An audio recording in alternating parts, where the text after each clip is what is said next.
What's up, everybody? All right, I know I said I would have the fancier live stream version out this week, but that did not happen. Actually, it was a complete technology snafu by me. So, if you're jumping in, we are gonna have a cool talk today. We are gonna be talking about the concepts around distraction-free working, a lot of which come out of this book right here, Cal Newport's Deep Work: Rules for Focus, Success in a Distracted World. I actually did do book notes and a book summary about this book in particular on Finding Peak. You can go read that if you'd like. This is a tremendous book, and really the ideas, the concepts of deep work and undistracted work have changed a lot of how I operate. And we're going to talk about the things that I've changed, the things that I've struggled with changing, where I see room for improvement, where I've seen some other people be successful, and really why deep work is so important in general. Then obviously you guys can ask any questions that you have, and we can rock and roll. So I see some people are still running in. I don't know how many people we're gonna have here today, as I didn't do a lot of promoting this week of the show. It's a little later in the afternoon, and all that. But I appreciate those who are here for being here. The couple ways that you can get involved in the show: you can leave comments down below, or you can participate in the chat if you're watching on mobile. Both of those are completely available. When you jump in, just leave me a little note if you want. If you're watching this later, on leaving comments, and we'll get to it.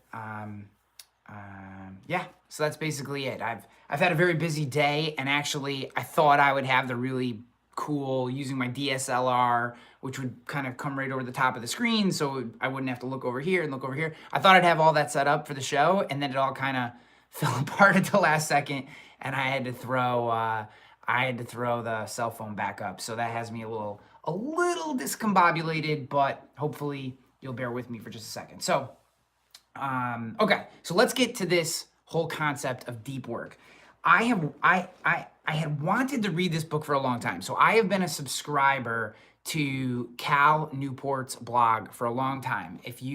I would encourage you to subscribe as well if you're interested in this topic. It's Cal Newport, CalNewport.com, calnewport.com. Go there, subscribe by email, and whenever he writes a new email, which is sporadic, sometimes you get 2 in a week, sometimes you don't get one at all. You can just get them by email. They come in, they're nice, it's all good in the hood. But he just writes articles, and they're very thought-provoking. He takes a viewpoint on topics that I think are, I guess thought-provoking is a good word, but I've already used that. So I'd say they tend to be slightly contrarian from what you would normally think of. What's going on, Julie? What's going on, Jared? Great to see you guys jumping in. And it definitely makes you think about how you operate, because we've talked a lot in the first 2 episodes, or the first 2 shows, I guess you could call it, which you can go back and see. I recorded them, and I have those first 2 shows. We talked a lot about habits, and really a lot of what this show has been about so far is about habits and the importance of habits. And there's tons of habit porn out there right now. I'm not going to bring James Clear's book on habits back up, since I've already showed you guys Atomic Habits quite a bit. I actually read this book, Deep Work. I read it right before James Clear's Atomic Habits. And the reason that I did that was I've been following Cal Newport's blog for a long time, and he has a book which kind of put him on the scene. He had written books before this, but he wrote a book called So Good They Can't Ignore You, which is the quote from, now I'm forgetting his name, Steve, what's his face? He always played the banjo on Saturday Night Live, Steve Martin. So the Steve Martin quote, "Be so good they can't ignore you." So Cal Newport wrote a book of the same title, and the whole crux of it is you don't You don't have to be everything to everyone. Just do one thing so incredibly good that they can't ignore you, which makes a lot of sense. And you can read the book. That book is tremendous. But I listened to that on audiobook, and I didn't capture the whole idea. I really, in general, just hate. I know audiobooks are like, everyone's like, listen to the audiobook, listen to the audiobook. I just cannot, I cannot keep up with an audiobook. It just does not sink in for me. I just put a link to Deep Work in the show notes. So if you need that, you can get it. So here's the crux of the idea. The crux of the idea is that we have the capacity, if we create moments, we have the capacity to do 3 to 4 hours of completely undistracted work a day. And those 3 to 4 hours, in those 3 to 4 hours of completely undistracted, deep work in which we are fully focused on a singular task, we are able to produce. He doesn't give an actual number, but the suggestion is you were able to produce 10, 100, 1,000x the quality, the volume of work that you are if you're doing distracted work. This is so much harder to do than you would think, because every little time you're like, oh, I'm just gonna check email, or oh, I'm just gonna check my LinkedIn, or let me make sure my spouse didn't text me, or I'm gonna get up and get a cup of coffee, or oh, someone's knocking on the door, the dog's barking, or whatever, I'm gonna change the station on my Spotify.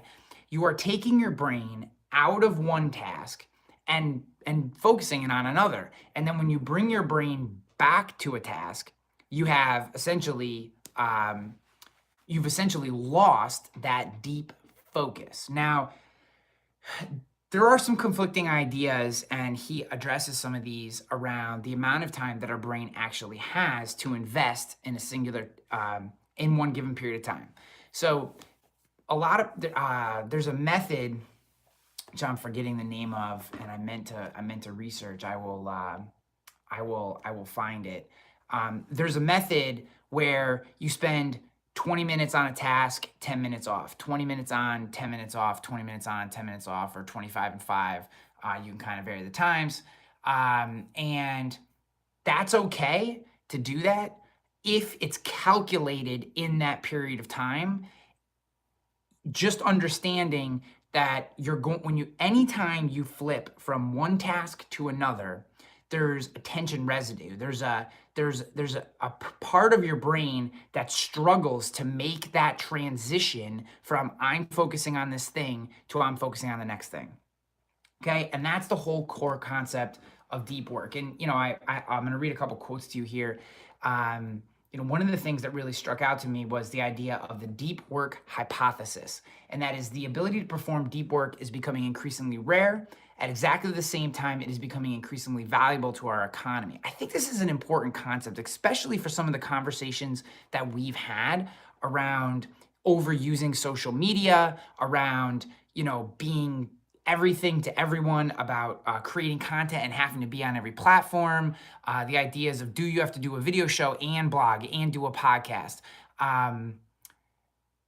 I agree with Cal as much as he is the antithesis to someone like Gary Vaynerchuk, right?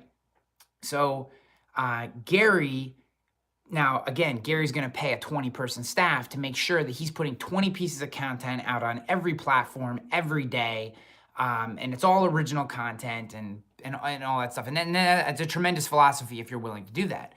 The issue is, as the Google culture becomes, the Google search culture becomes more ingrained in who we are as people, right? Which is, we search for the best, right? We only search for the best thing that we need, right? You don't go to Google and type into the Google box, give me the okay insurance broker, give me the third best doctor in my area. No. Best doctor for me, whatever it is, whatever the search, whatever you're looking for, you're always looking for the best, the person who does that thing, who can solve your problem. And when you think about that, and you think about the deep work hypothesis, which is The ability to perform deep work is becoming increasingly rare. At the same time, it's becoming increasingly more valuable. It is becoming more and more valuable a skill to be the best at the thing. The best at the thing, but only the one thing, right? The thing that you do. What is that thing? And I think this if we're speaking to something like the insurance industry, which is obviously not everyone on here probably works in the insurance industry, so many of you do. That is my core competency industry for sure. We always have a conversation around the generalist versus the specialist, and is it more valuable to work with a smaller market but be the best or one of the best in that market, or is it more productive to be available and help a broader range of people, but not necessarily be the best option for all of those people at any given time? I think there are pros and cons to both, and I think that's a discussion I'm willing to have, because I actually kind of sit on both sides of the fence. If you can be available and people are understanding that you're not the best option, but you're offering other value-added services, even though your core competency might not be as high, I think you could still be a good option for them, and that would be a useful way to do business. But it's feeling more and more like specializing is the way to go. And as more competition hits the marketplace, and as more competition hits the marketplace, and there's more noise and less filtering of that noise, right? You just, everywhere you go, it just feels like you can't get away from the onslaught of noise. And as that happens, we start to just give into it. We start to just, I'll just text Instagram, or I have 10 seconds, so I'm gonna just look through my, whatever app I have, or Shop Bop or whatever, that's one of the apps on my wife's phone. And it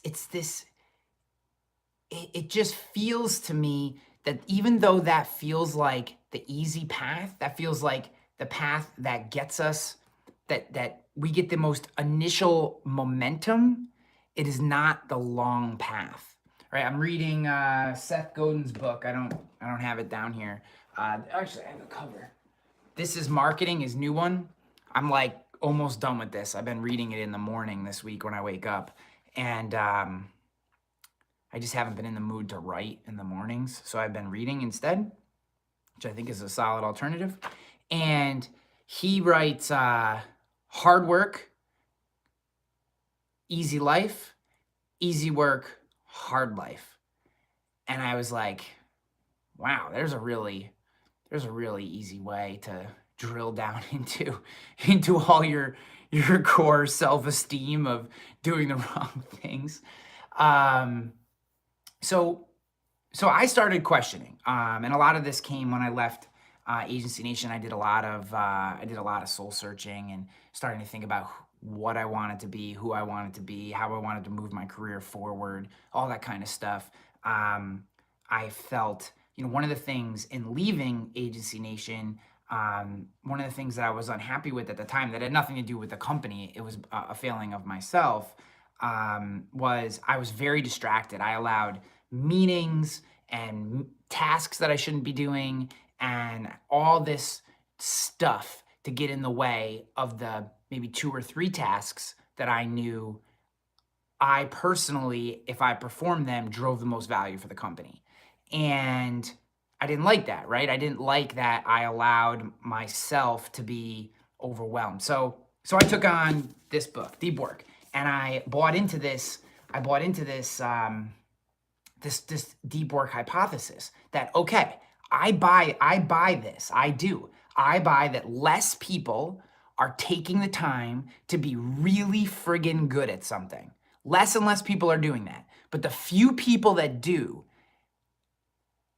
get exceptional results in return, right? They just stand out, and we look at them and we're like, oh my God, how can they be so good? How can they stand out? How can they do that work? How can they get so much done? And the answer isn't that they have 30 hours in the day and we only have 24 hours, right? And it's probably not that they're that much more intelligent than we are. So there has to be an answer, and I think that answer lies in this book. I'll tell you, this book has been transcendent to me. It's been transcendent. So that being said, here's a couple things that I've done.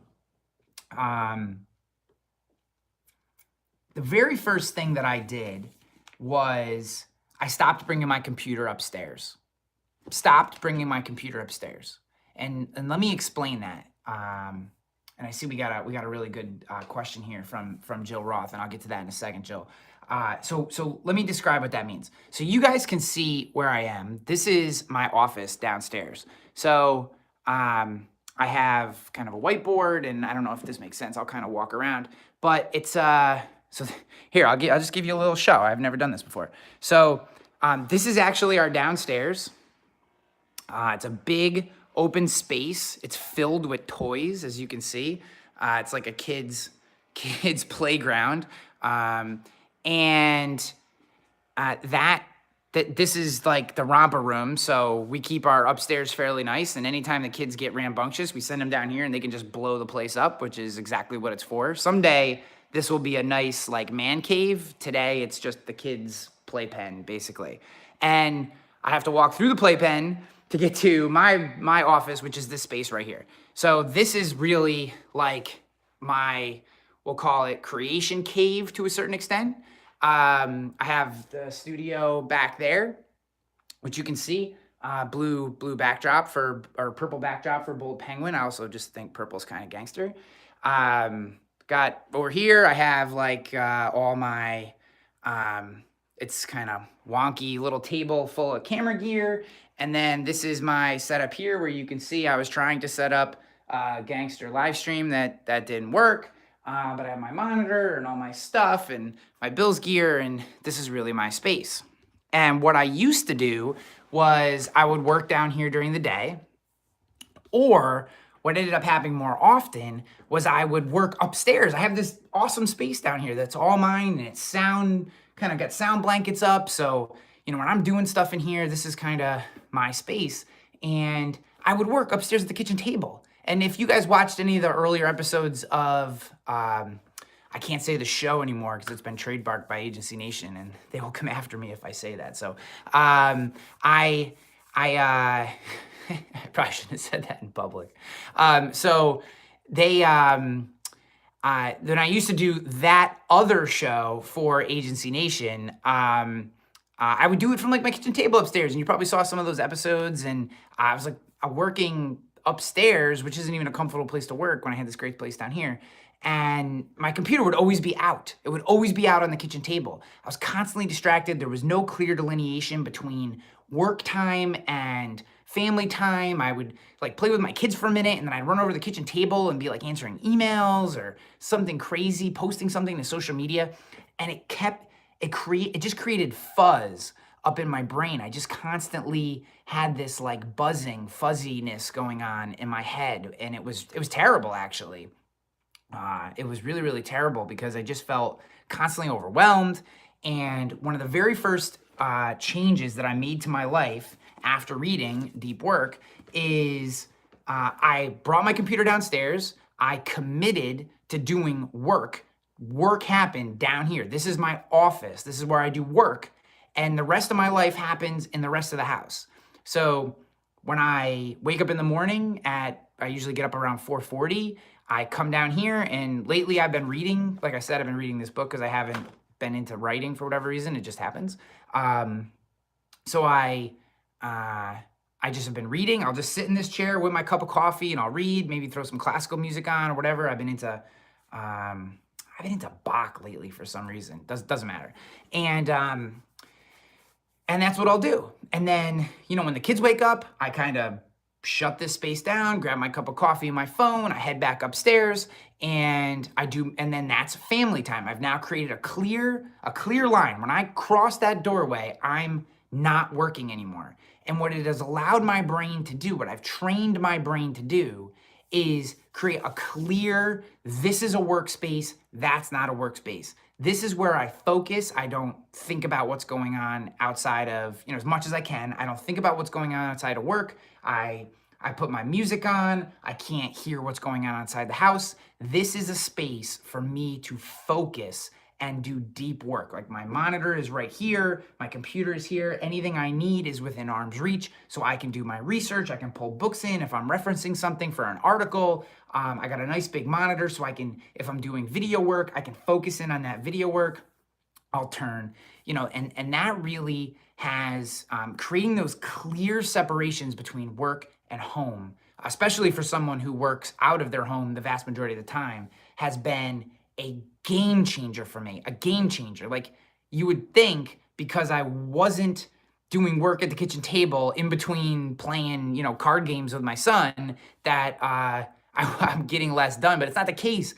I know this is my work time, so my brain like double focuses in. They're like, you got an hour and a half before the kids get up. Like, bam, let's blast out an article or, or whatever. So I just creating those clear delineations has been one of the things that has really, really worked well for me. So let's see what Jill has to say.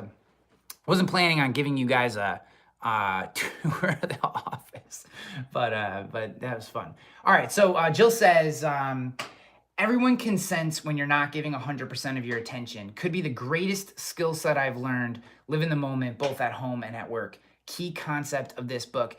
Yes, the key concept of this book essentially is, it's definitely, I guess live in the moment is one way to say. I think he also gives you tools to do that. And if you're someone like me who really needs to understand why these things work in order to implement them in your life, there's a lot of that too. But the key concept is you get 4 hours of deep work. After you've done those 4 hours, your brain is really exhausted. I wrote an article for Finding Peak called Willpower is Overrated. And basically the whole concept of that and the research I did for that article is that you have a set amount of mental energy, right? And you can expend it on having to use willpower, right? Like someone throws a donut in front of you and you have to say no to it. Like that takes mental energy, unless you're a donut eater and then you just mow the donut. I am not a donut eater, but I want the donut. It's a choice not to eat donuts, not a desire. So it takes mental energy to not eat the donut, right? So that takes away from your mental energy that you have for that day. And unless you nap or meditate, you really can't get that mental energy back. So you think of it like, almost think of it like a video game, right? Like you get so much energy, and when you're out, like, you're done for the day and you start making bad decisions. So basically his core concept is, he gives you different frameworks as well, because there's different ways to set up you could do like an hour in the morning, and like you can do hour intervals, like an hour, then take an hour break, then an hour, then take an hour break. You could do the kind of 20 minutes on, 10 minutes off method. You can do all 4 hours at once. Some people can't get 4 hours. Some people can do 2-3 hours. And he's just kind of also laying out the practices and frameworks to figure out how you best operate. I tend to need, for me, it works best to have a consistent time to do that work. So my mornings are very, very important to me. If someone F's with my mornings, I get very upset, very upset. Like if I wanted to work in the morning and then Colton, my younger son, decides that he's gonna yell mom into the monitor for an hour for no reason, even though it's 5 a.m. and he should be sleeping, like that puts dad in a bad mood. So like I don't like it when someone messes with the mornings, but then the rest of the day, I kind of pick and choose when I'll do my deep work. Other people, and this is a strategy I think that works the most, is you block deep work time in your day, much like you would make a meeting. So if we tend to have more mental energy in the morning, deep work takes a tremendous amount of mental energy. So even though you may be, a night owl or whatever, and there are less night owls than people that actually consider themselves night owls, statistically speaking. But, whatever. You tend to have more mental energy in the morning. So trying to block off, say maybe the 9 to 10 o'clock hour in the morning for deep work. Maybe that's like a really hard insurance case that you're working on. Maybe that's an article that you want to get out from a marketing perspective. Maybe that's, whatever. There's a ton of different ways that you can work through what that deep work time is necessary for. But it is, blocking that time tends to be a really valuable way of doing it. And then other people, if you let people know, like, don't mess with my deep work time, they know to schedule appointments around that time that you have blocked off, and then you can just close your office door or go into a conference room or whatever your situation is. Go down the street to a coffee shop or something. Bang out your deep work time. Really focus in. There's actually, I found this. There's a type of noise that really helps. This is gonna sound weird. It's yes, they're called. I'm gonna mispronounce this, so please don't hold me accountable to this. It's called binaural beats. binaural beats. binaural beats. These are beats where it's basically one set of sounds in one ear, one set of sounds in the other, and depending on, and you can go to YouTube and Google them, but like certain sets of sounds help set your brain waves for focus. Certain sets of sounds help set your brain waves for relaxation. And, maybe it's BS, but I have found that when I've really wanted to mental up, throwing some noise canceling earphones on with some of those, with like the focus up or energy beats that they have in there, like you start to forget the noise is even going on. And all of a sudden you're like completely dialed in on your work. And, you blast out an hour, you feel really good. Yeah, it's like pink noise. I listen to brown noise at night, Pat. That's a really good question.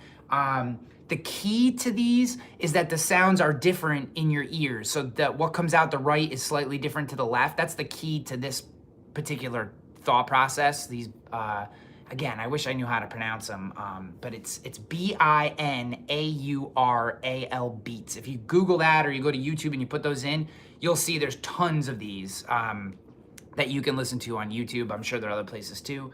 But the whole thought process is it focuses your brain waves to a certain sensation, feeling, whatever, that, in this case, you focus. I've also listened to them when I'm on the road and I'm really friggin' stressed out because despite traveling for like 6 or 7 years now, I sleep terribly on the road. Terribly, like just terrible. 4 hours, 5 hours tops. I will put these, yes, can you put it in the chat? Yes, I can. Yes, I can. Hold on. It is binaural beats. There you go. That's how you spell it. So thanks, Bill, for that. That was a smart thing to do. So yes, I've put those noise canceling headphones on in bed and used them as a way to just like woo-saw. Like on the road, basically every good habit that I have here in my home space, like completely gets thrown out the door when I go on the road. I don't sleep. I eat foods I would never eat here. I drink way too much. I don't hydrate enough. I never exercise. Like it all goes out the window when I'm on the road. I have to fix that. That's one of my 2019 goals, is to fix that in particular, is my habits and routines when I'm on the road. But where were we? Deep focus. Yeah. Oh, the binaural beats, if that's how you pronounce them. Very, very helpful. I like classical music as well. It does a similar thing to me. But whatever you got to do, you find that space, you block that time, and you go do the work. Like you commit to it, like going to the gym. And what happens, what you find is, I actually think if you want to do an hour's worth of work, give yourself an hour and 15 minutes to do that deep work. I found personally, it takes me about 15 minutes to dial into the deep work. If I schedule an hour, I may only do 45 minutes of deep work because those first 15 minutes, I'm kind of getting into it. I'm not really there yet. So I might schedule, if I want to get an hour of deep work in, I might schedule an hour and 15 minutes knowing it's going to take me a little bit to dial in. And then once I dial in, I'm in until something breaks my concentration or, the time runs out and it's time to go to the next thing. But I challenge you guys, like really do this. Like take this process seriously. I'm telling you, it changes the game from a work perspective. Like you can get so much done if you do it undistracted. Now here's a couple other things that I had to do, right? So I'm gonna hold this up as it constituting my phone, even though it's not in, my phone isn't actually in its case right now. Like, take your social media off of this thing. I'm telling you, or put it to the third screen. Certainly get rid of all notifications.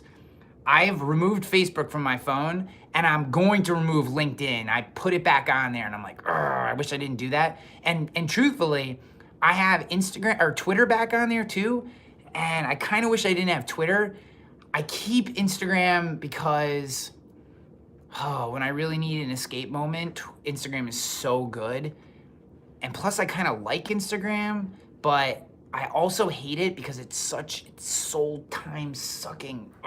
But remove all that stuff, get rid of the notifications, turn Facebook Messenger notification off, put your phone in airplane mode. Like, you don't need your phone for this hour. Nothing's gonna happen. Nothing's gonna happen.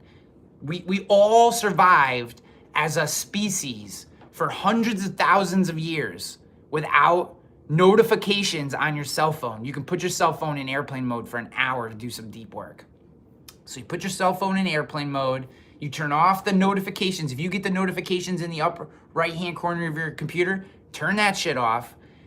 Turn off anything in your browser that all of a sudden could turn to, like, hey, you have a notification. So if that's email, if that's Twitter or Facebook or any of those things that could take your attention away. Like, it's not just that you don't check the tab, it's that you don't even know the tab exists, because that focuses you in. We're talking about real focus. So go take a piss or a dump before you do this work. Like, go get your cup of coffee. Like, whatever you gotta do so that you have everything ready for that moment so that you can dial into that work and go get it done. And if you do that, it's a freaking game changer. Like, I have been producing, I mean, I don't know if you guys noticed, but I've been producing one of these videos a week. So I've been getting ready for this show and doing this show every week. I've been doing an episode of the other video show, now titled The Ryan Hanley Show, every week. I've been writing at least one, possibly two articles, usually one for Finding Peak and one for LinkedIn around, focused specifically on the insurance industry, producing a bunch of stuff and doing a bunch of things for Bold Penguin. I'm coaching a kids basketball team. Like I'm getting tons of work done, tons and tons of work.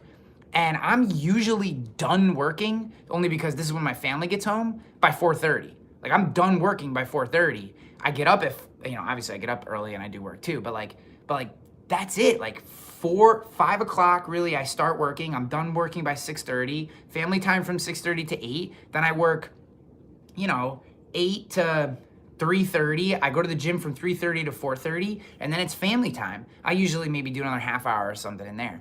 But I'm getting more, so I'm able to live this life that's very conducive to my family and being around, but at the same time I'm getting 2, 3, 4 times as much done as I was getting when I was working all the time. And it's because of some of these deep work practices and turning off email, scheduling email checks, things like that. So it's really tremendous. It's really tremendous. What questions do you guys have about this deep work stuff? Let's see. Julie says, do you find that your deep work attention capacity grows with practice like a muscle? Remember, absolutely. When you first start, like 20 or 30 minutes in, your brain's gonna be like, go check email. Like, you haven't checked email. Like, it may be even quicker than that. Like, it's you haven't checked your social media. Like, pick up your phone.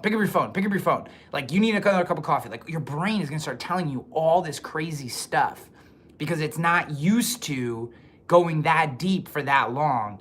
And over time, I'd say I could probably right now I'm probably at like an hour 15, hour and a half, maybe max, then I need to take a break. Then I can do more. I can go back in, but I'm at like an hour. Cal Newport, who, he says he's good for like 3 hours. He can't hit the 4. Adam Grant, who's the guy that wrote Originals, he's been quoted as saying that he can do about 4 hours. He hits about 4 hours, and that's his max. And, I'm at like an hour and 15 minutes. So I think it's just something you strive for. The longer you do it, the more, again, it's like any other habit, right? The longer you push every day, if you can do another minute longer, a couple minutes longer, your brain gets used to being dialed in for that long. It gets used to not wanting the distraction, and you can stay focused in for a longer period of time. Jared says, I have to schedule around hydration. Bathroom time wrecks my 90 minutes more than anything. That's really true. Yeah, when you're super hydrated, you're just pissing all the time, which is such a pain in the neck. But well, so your schedule, Jared. So actually, he actually has a framework in this book for that. Like your schedule might be, 45-minute blocks 4 times a day or 3 times a day or something like that. And that might be how you get there. It doesn't all have to be at one period of time. It doesn't. It just understanding that the farther you get into the day, the less likely you are to actually do it, right? The more opportunity there is for you to, make a bad decision to, just be distracted or say, I'm too tired. And, but if you have it scheduled, if you keep to it, you could do 30-minute blocks if you wanted. It's all what works for you, but scheduling it and scheduling longer blocks, you just get more done, right? I mean, every time you have to break your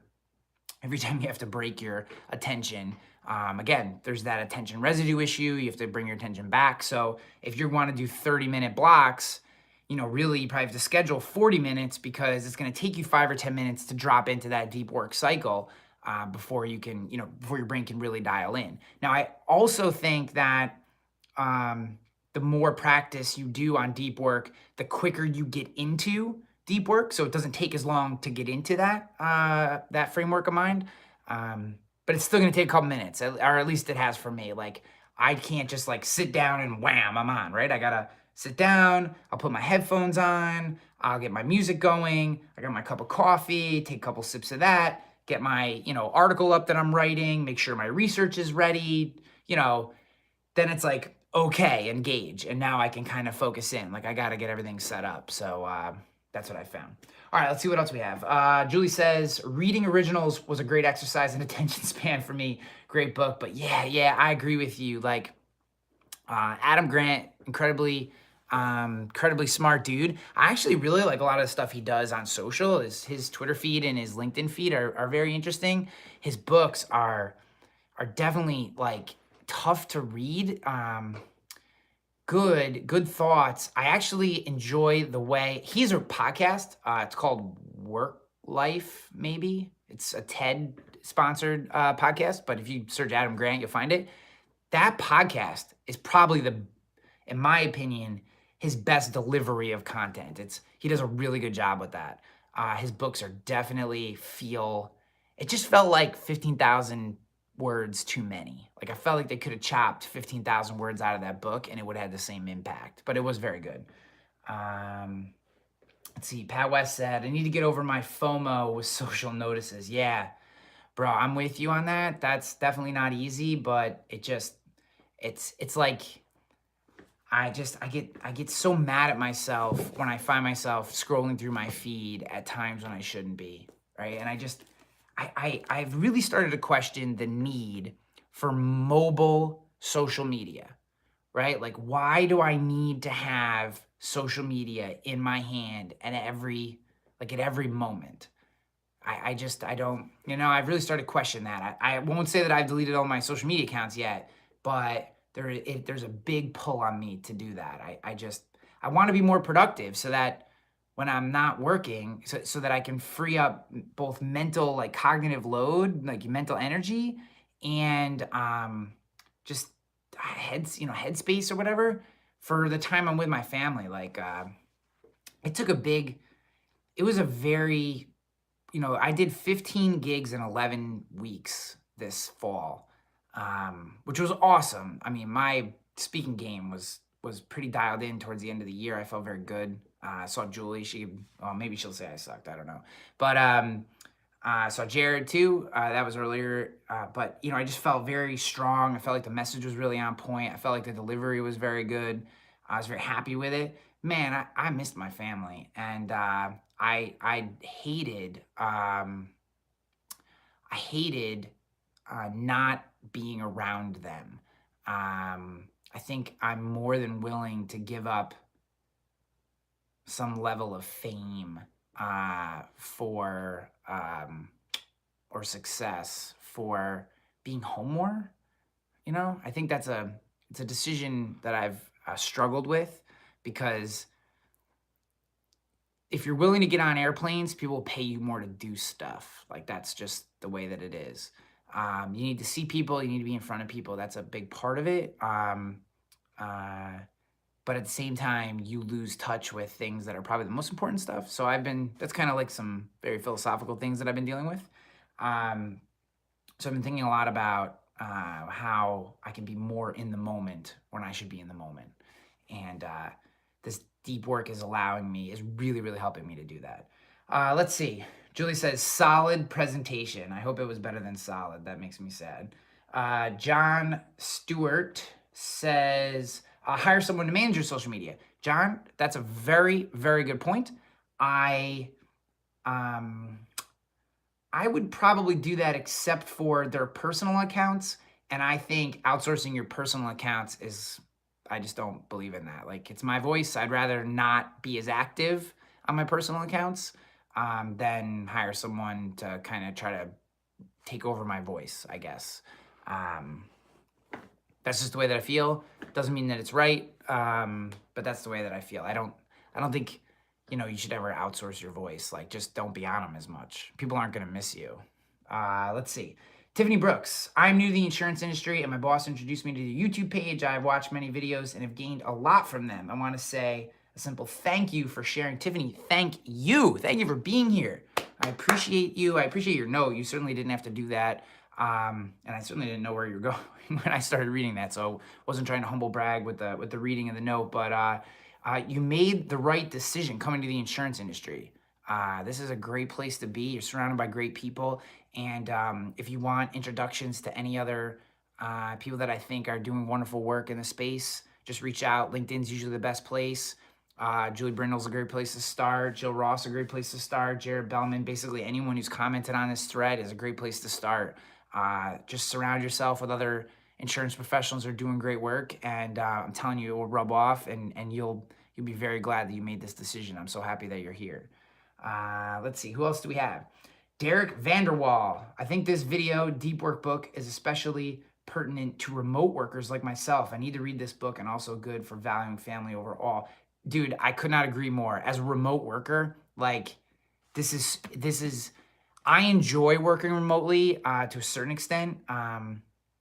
It's definitely a struggle sometimes, because when people are together, conversations happen faster. I think it's important in both spaces. I think it's incredibly important for remote workers, because remote workers are judged. You have more judgment on you in terms of your work performance than when you work in an office. Because when you work in an office, you have all these little chitter chatter side conversations, and that's constituted as work. And when you work at home, especially if you work for a larger company, people are like, oh, he's just sitting around drinking coffee and watching TV all day. So you're definitely scrutinized more. Something that's really funny that's happening right now is there must have been a shadow out in the playpen, because all the toys are making noise. Sorry, that was distracting. But I actually think, to be honest with you, man, deep work is probably tougher in an office, because how do you, like, in this open office, I think open offices I'm not a huge fan of open offices, but it's really difficult to be able to dial in on something in an open office when everyone feels like they can walk up to you and tap you on the shoulder, and you should just be, like, available to them. I think there's a very, semi-selfishness to, I should just be able to interrupt whatever you're doing because this is an open office. But so I like my isolation here to a certain extent. I also get lonely, but everything's a trade-off. All right, let's see. Julie, solid in, like, the most fire emoji kind of way. Thank you. Pat West, good luck, Tiffany. Welcome, Tiffany. Your boss is ahead of the curve. Thank you. Very excited. Tiffany, appreciate Appreciate you being part of this. I love having new people part of the community. It's awesome. Oh, Alex DePazzo in the house. That is exactly what I was wondering. I don't have 10 minutes without some kind of interruption in an office. It is hard. Maybe we'll do a whole episode just dialed in on my hate for open offices. I hate open offices. I hate them. The whole idea is loathsome to me. Like, let me do my work and leave me alone. There are times when we should interact, but you should not be able to just talk over the top of your little divider. Like, just because the dividers went from 6 feet high to 4 feet high and you can see over them now, doesn't mean that you can just yell at me and interrupt me anytime that you feel it's necessary. Like, do your job and leave me alone. Like, pretend that I'm not here. I don't know. That's the way I feel about them. I am not a fan of open offices. I've read a lot of research against open offices. I know they supposedly increase creativity, but I think that's a load of bull. I think that's just, I think that's nonsense. I think that there should be places for creativity and collaboration, and there should be moments of impact, but I think that's tougher design than just bringing the walls down on the cubes, and that's why people don't do it, because it's hard. A couple more comments, and then we're going to get out of here. We're at 46 minutes.